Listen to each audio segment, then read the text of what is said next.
Les États-Unis mettent un pied dans le conflit irakien.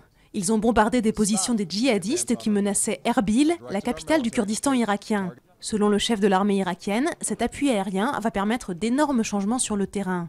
L'État islamique a marqué des points jeudi en prenant Karakosh, la plus grande ville chrétienne d'Irak, jetant des milliers de personnes sur les routes. Mobilisation contre l'épidémie de fièvre hémorragique Ebola.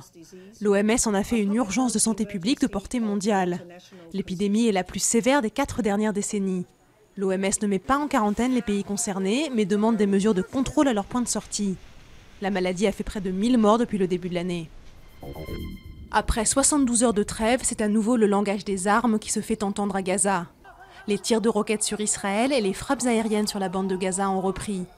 Un enfant palestinien de 10 ans a été tué. Les négociateurs palestiniens ont toutefois indiqué qu'ils étaient prêts à négocier au Caire un accord final avec Israël pour mettre fin au conflit. 6 mois d'emprisonnement avec sursis et une amende de près de 200 000 € pour un vigneron accusé de pillage archéologique.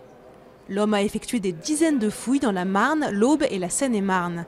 En 2012, lors d'un banal contrôle routier, 112 pièces de monnaie gallo-romaine ont été retrouvées dans sa voiture.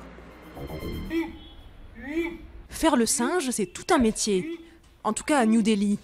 Dans la capitale indienne, 40 hommes ont été recrutés pour effrayer les macaques qui hantent les abords des bâtiments officiels, volent de la nourriture et agressent parfois les passants. Et si les cris ne suffisent pas, les hommes singes sont autorisés à utiliser un instrument typiquement humain, le lance-pierre.